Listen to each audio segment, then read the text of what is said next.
مصر وبناء الحصون. بدأنا نعمل تحصينات وبنبني حصون. تمام عشان نأمن حدود مصر. تمام. قال لك اهتمنا بالأنشطة الاقتصادية. ازاي؟ بدأنا نعمل طرق في الصحراء. مؤسس الأسرة الرابعة كان ملك عظيم وعادل في الرعية بتاعته، لذلك لقبوه بالملك المحسن المحبوب. تمام. قال لك ازدهرت مصر في عهده اجتماعيا وتجاريا وفنيا وعمرانيا. السلام عليكم ورحمة الله وبركاته. اخواتي طلاب الصف الأول إعدادي، عاملين إيه؟ يا رب تكونوا بخير.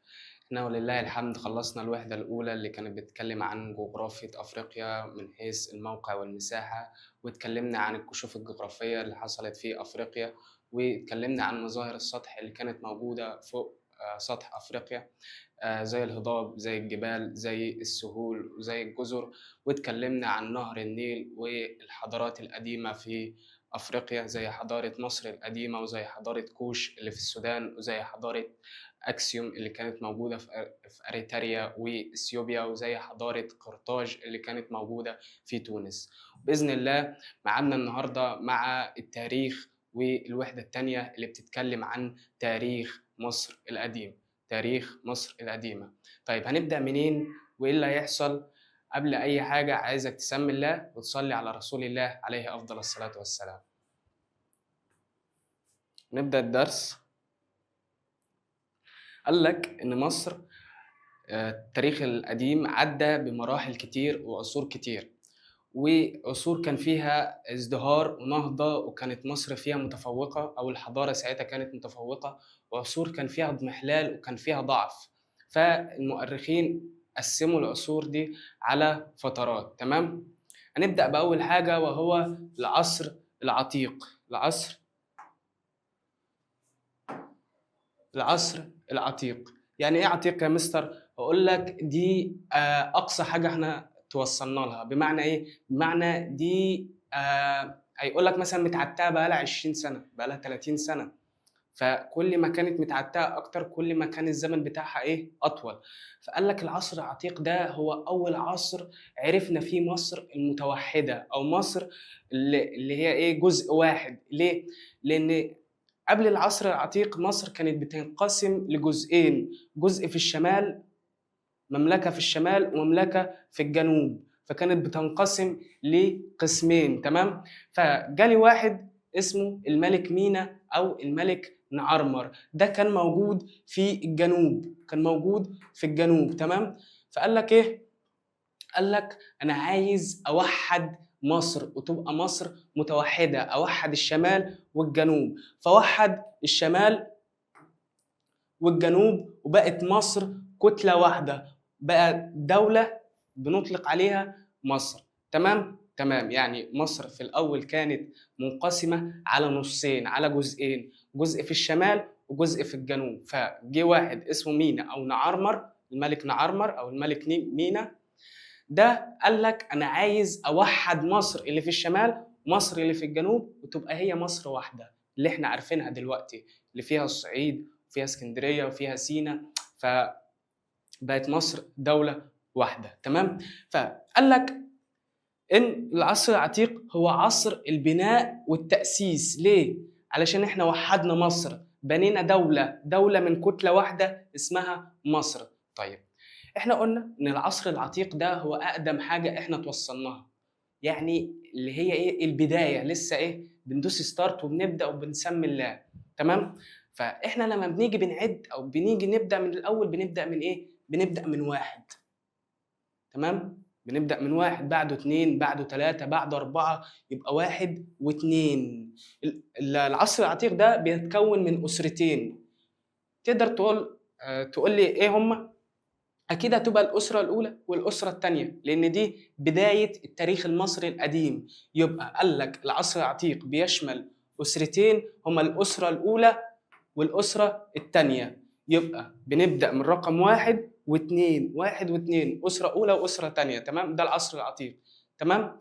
قال لك بيعد هو العصر العتيق هو عصر التأسيس والبناء. ليه؟ قلنا إن الملك مينا أو نعرمر بدأ بتوحيد المملكتين اللي موجودة في الشمال والموجودة في الجنوب، وبقت مصر كتلة واحدة، تمام؟ وأسس عاصمة لمصر موحدة، اسمها إيه؟ أسس عاصمة لمصر موحدة. لازما عشان نعمل دولة أو علشان ندمج دولتين في بعض لازما نعمل عاصمة. العاصمة اللي عملها مينا بتيجي على اسمه. إزاي؟ هو اسمه مينا، بيبقى حرفه بيبدأ بإيه؟ بالميم. هو عملها من نيفر، من نيفر، من نيفر. أكتب لك بالقلم الأخضر عشان تشوفها. عمل عاصمة اسمها من نيفر، تمام؟ يبقى وحد المملكتين الشمال وفي الجنوب وعمل عاصمة ليهم اسمها من نيفر، من نيفر، تمام؟ تمام. طيب ايه اهم الخصائص اللي بتميز العصر ده اللي هو العصر العتيق؟ قال لك كان في استقرار وتحقيق للامن. ازاي؟ الملوك في الوقت ده، انا ما دام وحدت المملكه بتاعتي وخليتها مملكه واحده، هعمل ايه؟ هبدا احافظ عليها من الاعداء اللي حواليا، البلاد اللي حواليا. فبدانا نتجه نحو الجنوب ونامن الحدود بتاعتنا. ازاي؟ بدانا نعمل تحصينات. قال لك بدا بتامين حدود مصر وبناء الحصون. بدانا نعمل تحصينات وبنبني حصون، تمام؟ تمام، عشان نامن ايه؟ حدود مصر، تمام. قال لك اهتمنا بالانشطه الاقتصاديه. ازاي؟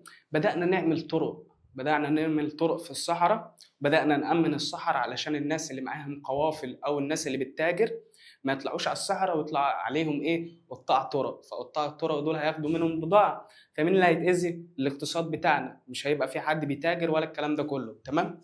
تمام. فقال لك اهتم ملوك العصر ده بإيه؟ بالطرق الصحراوية. ليه؟ علشان يأمنوا التجارة اللي بتمر فيها، تمام؟ حصل ايه تاني؟ قال لك استولوا او سيطروا على المنطقه اللي موجوده في جنوب وادي الجندل. جنوب وادي الجندل الاول، جنوب الجندل، مش جردل، جندل الاول. تمام؟ تمام. يبقى جنوب وادي الجندل سيطرنا على المنطقه اللي هناك، تمام؟ ليه؟ علشان نتاجر فيها، عشان نتاجر فيها وناخد المناجم الموجودة هناك نستغلها. يعني ايه مناجم؟ دي المناجم اللي بلاقي فيها الذهب، بلاقي فيها الفضة، بلاقي فيها المعادن المهمة زي الحديد وزي النحاس وزي الفوسفات، الحديد المعادن المهمة اللي زي كده، تمام؟ فاحنا بنستغل المناجم، بناخد الحاجات اللي جواها، الذهب مثلا او الحاجات دي، تمام؟ يبقى سيطرنا على المنطقة اللي موجودة جنوب الوادي الجندل الاول. ليه؟ علشان التجارة وعلشان ايه؟ نستغل المناجم الموجودة هناك، تمام؟ طيب قال لك ان احنا استغلينا المحاجر اللي موجودة في سينا. ليه؟ ليه استغلينا المحاجر اللي موجودة في سينا؟ علشان بناخد الحجارة اللي هناك وبنبدأ نبني بيها. نبني بيها ايه؟ نبني بيها بيوتنا، نبني بيها المقابر بتاعتنا، المعابد، تمام؟ فاحنا استغلينا المنطقة اللي موجودة في جنوب الجندل الأول، احفظها علشان التجارة وعلشان إيه؟ عشان المناجم، تمام؟ المناجم الموجود فيها الذهب أو الحديد أو المعادن المهمة، تمام؟ واستغلينا المحاجر اللي موجودة في سينا. استغلينا المحاجر الموجودة في سينا، تمام؟ تمام. طيب عملنا إيه تاني؟ قال لك اهتموا بالعمارة. اهتموا بالعمارة إزاي؟ فإحنا بدأنا نهتم بالعمارة اللي هي المقابر. ازاي يا مستر؟ بدأنا بدل ما كنا بنجيب المتوفي، واحد مات، تمام؟ فاحنا لما بيموت بنحفر حفرة بندفنه. فبدل ما بنحفر الحفرة وبندفنه بدأنا ايه؟ نعمل مصطبة، تمام؟ نعمل اسمه ده حجر جيري كده، تمام؟ وبتبقى محفورة وبنحط عليها حجر جيري، وبعدين كده ايه؟ نحط المتوفي، بعد كده نردم عليه بمصطبة، تمام؟ زي الشكل ده، زي الشكل ده. بنحفر حفرة في الطوب، نحفر حفرة من الحجر الجيري، تمام؟ بنعمل مصطبة من الطوب اللبن، تمام؟ تمام. فقلنا ان احنا طورنا العمارة ازاي يا مستر؟ بدل ما كنا بندفن المتوفي ان احنا بنحفر حفرة وبنردم عليه، بدأنا نجيب ايه؟ حجر جيري، نعمل حفرة فيه، بعد كده ايه؟ نردم عليه بالايه؟ بالمصطبة، تمام؟ قال لك بعد كده، بعد ما خلصنا من العصر العتيق هنبدأ نعد تاني. ازاي؟ احنا المرة اللي فاتت في العصر العتيق وقفنا عند فين؟ قلنا ان هو بيتكون من اسرتين، الاسرة الاولى والاسرة التانية. تمام؟ قلنا ان هو سميناه عصر التأسيس والبناء علشان أسسنا الدولة الموحدة. تمام؟ قلنا الخصائص بتاعته اللي هو ايه؟ اللي هو الاستقرار والامن، واستغلنا الأنشطة الاقتصادية، بدأنا ان احنا نهتم بالطرق الصحراوية، بدأنا ان احنا نستغل المناجم الموجودة في جنوب الجندل الأول، بدأنا إن إحنا نستغل المحاجر الموجودة في سيناء، بدأنا إن إحنا نطور من العمارة اللي هي المقابر، بدل ما كانت بنحفر على طول بدأنا نعملها مصطبة. طيب العصر ده هو عصر الدولة القديمة. العصر ده بيتميز بإيه؟ بإنه عصر بناة الأهرام. تمام؟ إحنا في المرة اللي فاتت قلنا ان احنا الاسره الاولى والاسره الثانيه دول عصر عتيق. هنبدا نعد بعدها 4 ارقام اللي هم 3 4 5 6.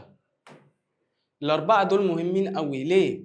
قال لك ان العصر الجديد اللي هو عصر الدوله القديمه اللي هو عصر بناة الاهرام بيتكون او بيشمل 4 اسرات، من الاسره الثالثه لحد الاسره السادسه، لحد الاسره الكام؟ السادسه. تمام.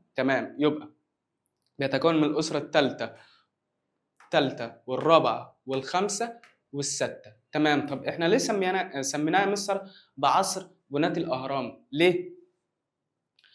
قال لك ان في الوقت ده بدل ما كنا بنعمل المقبره من مصطبه واحده، بدأنا نعملها من كذا مصطبة. فاحنا الأول كنا بنعمل مصطبة، تمام؟ بعد كده عملنا مصطبة تاني، تمام؟ بعد كده عملنا مصطبة تالتة، تمام؟ بعد كده مصطبة رابعة، تمام؟ بعد كده مصطبة خامسة، تمام؟ بعد كده مصطبة ستة، تمام؟ فهتبص هتلاقي بقى بقى شكله هرم، بقى شكله هرم، مصطبة فوق مصطبة، مصطبة فوق مصطبة، لحد ما بقى شكله هرم. فسميناهم عصر بناة الأهرام، لأن الملك اللي كان بيتوفى وقتها كانوا بيبنوا له هرم. تمام. فقال لك إن عصر بناة الأهرام أو عصر الدولة القديمة بيشمل 4 أسرات. إحنا قلنا لهم من الأسرة الثالثة لحد الأسرة لحد الأسرة السادسة. يعني هتلاقي هنا في 5 و4 و3 من الثالثة لحد السادسة. تمام. طب ليه سميناهم بعصر بناة الأهرام؟ قال لك سمي بعصر الدولة القديمة بعصر بناة الأهرام. ليه؟ لأن الملوك اهتموا ببناء مقابرهم على شكل أهرامات، بنوا المقابر بتاعتهم على شكل أهرامات. تمام. طيب ايه أهم الخصائص بتاعت العصر ده؟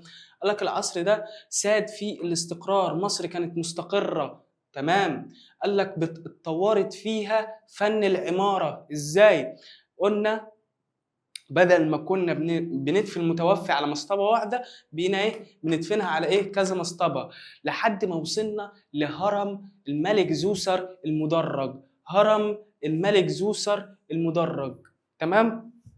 ده من كام مصطبة؟ من 6 مصاطب. تمام. بعد كده وصلنا للهرم الكبير اللي هو من عجائب الدنيا السبعة، اللي هو هرم الملك خوفو. تمام. يبقى عندي مثالين على النقطة دي، هرم الملك زوسر وهرم الملك خوفو. الملك زوسر ده هو هرم المدرج، الهرم المدرج عشان مصطبة فوق مصطبة فوق مصطبة فوق مصطبة، ده هرم مدرج. إنما الهرم الكبير ده من عجائب الدنيا السبعة، كبير جدا. تمام.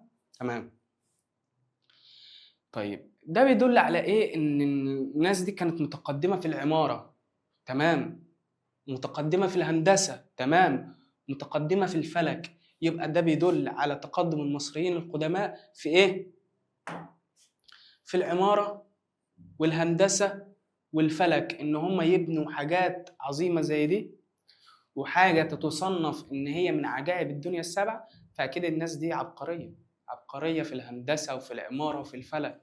تمام. قال لك اهتم المصريين في العصر ده ببناء معابد الآلهة. بدأنا نعمل معابد ونبني معابد علشان نعبد الآلهة بتاعتنا، الإله رع، إله الشمس، الإله حورس. تمام. بدأنا إن احنا نعمل معابد جنائزية. ليه؟ علشان الناس اللي بتموت الناس اللي بتتوفى بنعمل لهم إيه؟ بدل قاعة أفراح بنعمل إيه؟ قاعة متوفيين. فالمعابد الجنائزية دي اللي بيموت بنروح إيه؟ نقدم له القرابين أو بنقدم له إيه؟ اللي هي الجنائز. تمام؟ تمام. قال لك عملوا معابد للآلهة لعبادة الآلهة والمعابد الجنائزية ليه؟ لخدمة المتوفيين والطقوس الدينية اللي بتحصل بعد الموت. تمام؟ طيب إيه تاني؟ قال لك ظهر عندي حاجة اسمها براعة الفنان المصري القديم. إزاي؟ قال لك حصلت عندي حاجة في فن النحت، كان بارع في فن النحت. إزاي؟ قال لك استخدم المواد المختلفة في النحت زي الحجر والعاج والخشب. استخدم مواد مختلفة علشان ينحت التماثيل زي الخشب والعاج وإيه تاني؟ والحجر. تمام؟ حجر وخشب وعاج. تمام. قال لك اهتم بصنع التماثيل الملكية ليه؟ لاعتقاده في قدسية الملك. كان بيعمل تماثيل للملك علشان كان شايف ان الملك ده هو إله. استغفر الله العظيم يعني. تمام. قال لك وصنع ايضا تماثيل النبلاء زي ايه؟ زي تمثال النبيل كعبر. تمثال النبيل كعبر ده معروف حاليا او بنطلق عليه حاليا تمثال شيخ البلد. تمام. يبقى معروف حاليا باسم تمثال شيخ البلد. صنع تماثيل في وضعيات جديده زي ايه؟ زي تمثال الكاتب المصري الجالس. لو رحت المتحف هتلاقيه قاعد كده، واحد بيكتب وقاعد كده. تمام. طيب ده دليل على ايه؟ ان هو يصور الكاتب او ان هو يعمل تمثال للكاتب. ده دليل ان المصري القديم او الفنان المصري القديم كان بيهتم بالكاتب وكان بيحطه في مكانة كويسة جدا. تمام. فقال لك تمثال الملك الجالس اللي بيظهر دقة ومهارة الفنان المصري القديم وتقديره لمكانة الكاتب في المجتمع. كان مقدر مكانة الكاتب في المجتمع. تمام. طيب ظهرت بقى في فن النقش. ظهرت في فن النقش المهارة أو الفن المصري. الفنان المصري ظهر في فن النقش. إزاي؟ قال لك ظهرت النقوش البارزة على إيه؟ على الأسطح الصلبة زي الحجر والمعادن. بدأنا إن إحنا نعمل نقوش أو ننقش على الحجر والمعادن، نعمل عليهم إيه؟ رسومات، بس رسومات بارزة. تمام. قال لك ظهر في فن الرسم زي ايه؟ قال لك استخدم المصري القديم الالوان علشان ايه؟ علشان يصمم الصور الجداريه على جدران المعابد. يعني هو بدأ ان هو يرسم بالالوان على جدران المعابد. بيرسم ايه؟ قال لك بيرسم بيسجل القرابين اللي بيحطها للآلهة او الصلوات. يعني انا مثلا ايه؟ صليت، فانا ايه؟ لا انا الصلاه دي لازم أنا ارسمها، لازم أنا اوثقها. فايه يروح يرسم نفسه ان هو ايه بيصلي. تمام. قدم قربان ذبح فرخه مثلا، فايه راح موديها للملك او موديها ايه للاله. تمام. فحب ان هو يصور دي فيروح ايه يرسمها على الجدران. ما زمان ما كانش فيه كاميرا، ما كانش فيه موبايل، فبيرسم. تمام. قال لك كان غرضها ان هو يسجل القرابين والصلوات اللي بيقدمها للآلهة، وبتمثل الاحتفالات والطقوس الجنائزية اللي بتقام على المتوفي. تمام. يعني هم بيعملوا احتفالات للمتوفي، يروحوا يرقصوا يروحوا بتاع، فاهم؟ فايه بيعملوا احتفالات للمتوفي، فهم عايزين يصوروا اللحظة السعيدة دي ان هو توفى يعني. مش عارف كارهين ولا ايه. فايه يروح ايه راسمها على جدران المعابد. تمام. قال لك واخر حاجه ظهرت عندي هي ازدهار الادب. من خصائص عصر الدوله القديمه هو ازدهار الادب، وخصوصا في نصوص الاهرام اللي ظهرت. تمام. فقال لك ظهر الادب في عصر الدوله القديمه وخاصه الادب الديني زي نصوص الاهرام. تمام. طب هما ايه اشهر ملوك عصر الدوله القديمه؟ مين هم اشهر الملوك؟ هناخدهم واحد واحد دلوقتي. فعندك اول حاجه ونبدا بالاسره الثالثه. احنا خدنا الملك مينا هو اللي ايه؟ هو اللي وحد مصر، هو اللي انشا العصر العتيق. اللي هم ايه بيتكون من اسرتين، الاسره الاولى والاسره الثانيه. في الاسره الثالثه كان ليها مؤسس، مين؟ انا ذكرته من شويه، هو ايه؟ الملك زوسر. الملك زوسر هو مؤسس الاسره الثالثه، مؤسس الاسره الثالثه، هو صاحب هرم سقاره، صاحب هرم سقاره المدرج. تمام، اللي بيتكون من 6 مصاطب. قلنا ان هرم سقاره بيتكون من 6 مصاطب مختلفة الحجم. يعني ايه؟ يعني متدرجة، بتبدأ كده، بعد كده ايه؟ بتبدأ كده، بعد كده، فأصبحت ايه؟ متدرجة الحجم. كل حاجة مثلا أول واحدة من تحت بتبقى كبيرة، بعد كده بتكش، بعد كده بتكش، بعد كده، تمام، لحد ما يبقى ايه؟ مدرج، هرم مدرج. تمام. وقال لك إن الهرم المدرج ده هو أول بناء حجري ضخم في التاريخ. أول بناء حجري ضخم في التاريخ هتقول له إيه؟ هتقول له الهرم المدرج أو هرم زوسر. تمام؟ تمام. واللي شيد الهرم ده هو الوزير بتاعه اللي اسمه إمحتب. يبقى الملك زوسر كان عنده هرم مدرج اللي هو الهرم ده. تمام. الهرم ده هو أول بناء حجري في التاريخ، أول بناء حجري ضخم في التاريخ. تمام. واللي شيده مين؟ الوزير بتاعه إمحتب. إمحتب.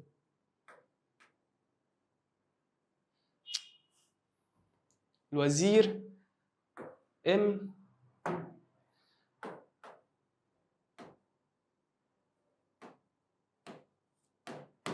تمام. تمام. ده بالنسبة للملك زوسر اللي هو مؤسس الأسرة الثالثة. نخش على الأسرة الرابعة، ومعانا الملك سنفرو. الملك سنفرو هو راجل طيب جدا وراجل محترم جدا وملك محترم جدا. ليه؟ غير ان هو مؤسس الأسرة الرابعة، فهو كان ايه؟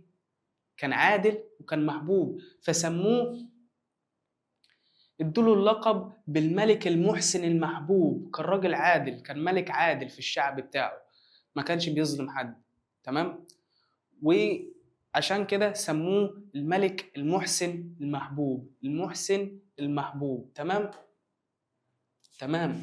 فقال لك ان في الوقت ده او في العصر بتاعه ازدهرت في عهده مصر في الاجتماعية، في التجارية، وفنيا وعمرانيا. ازدهرت اجتماعيا وتجاريا وفنيا وعمرانيا. تمام.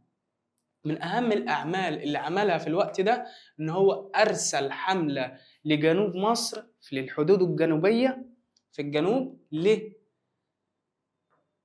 علشان يحمي مصر ويعيد الأمن والأمان. فقال لك أرسل حملة ليعيد الأمن لحدود مصر الجنوبية اللي هي ناحية السودان. تمام؟ تمام. بعت أو أرسل أسطول بحري، بعت أسطول بحري بيتكون من 40 سفينة. 40 سفينة لمين؟ لفينيقيا. فينيقيا. 40 سفينة لفينيقيا. ليه؟ علشان يحضروا الخشب بتاع شجر الرز، خشب شجر الرز، أخشاب شجر الأرز. تمام؟ تمام.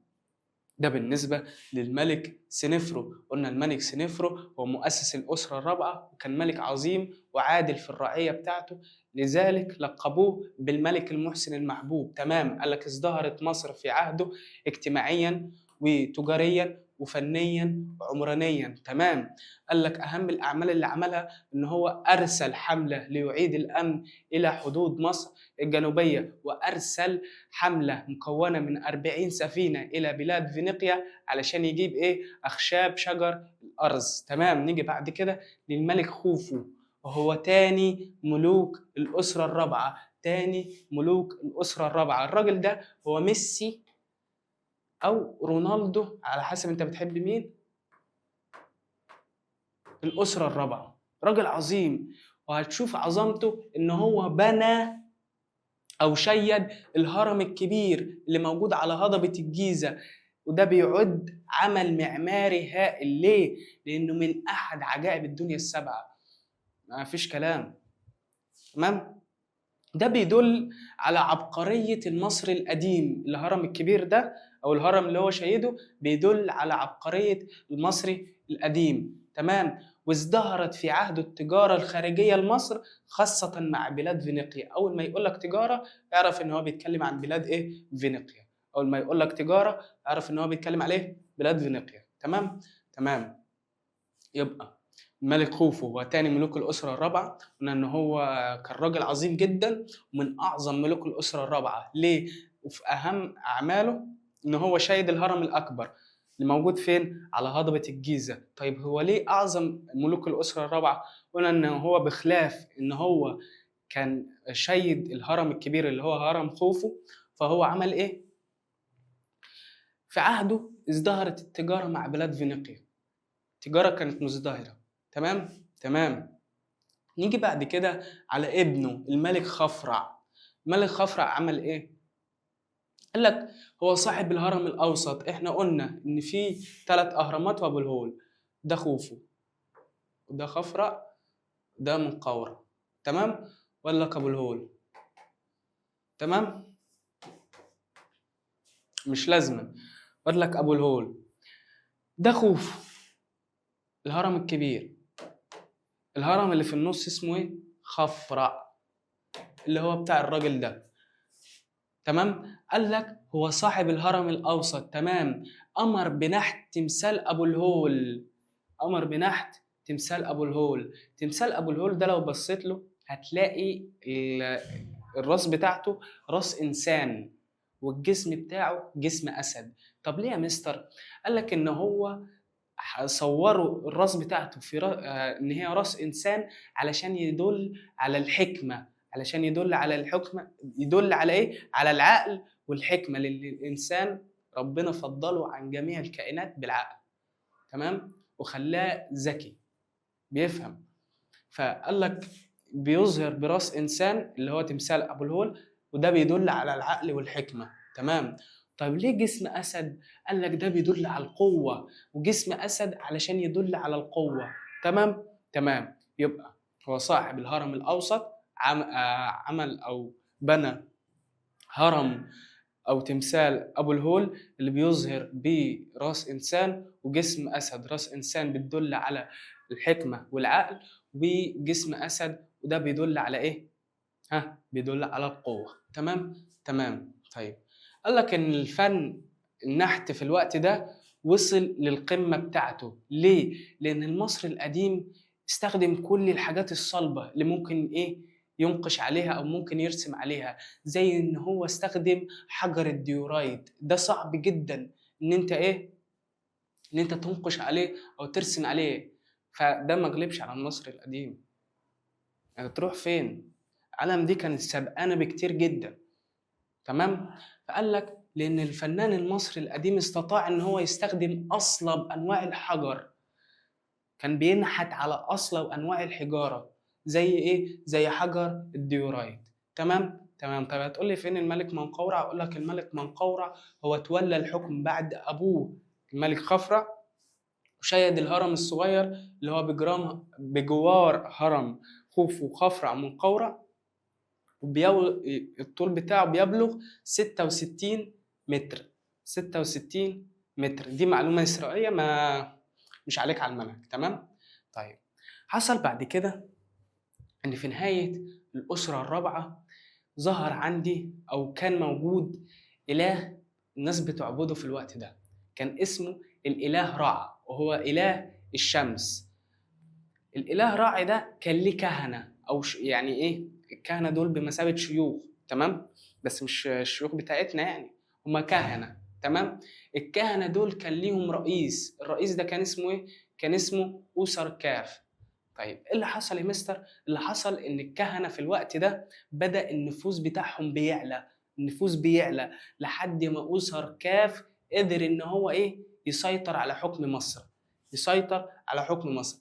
فقال لك لأن بسبب سقوط الأسرة الرابعة، لأن في نهاية الأسرة الرابعة ازداد نفوذ الكهنة إله رع أو إله الشمس اللي هو رع، لحد ما استطاع الكبير بتاعهم اللي هو أوسر كاف إن هو يعمل إيه؟ إن هو يصل لحكم مصر.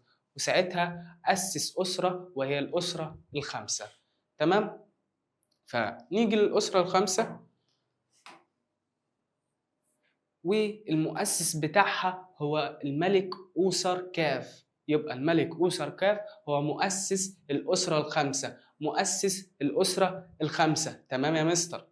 طيب، قال لك اهتم إن هو يبني العديد من المسلات. المسلة دي بتبقى إيه؟ زي العمود كده بس ليها هرم من فوق، دي مسلة. أرسمها لك بشكل أوضح.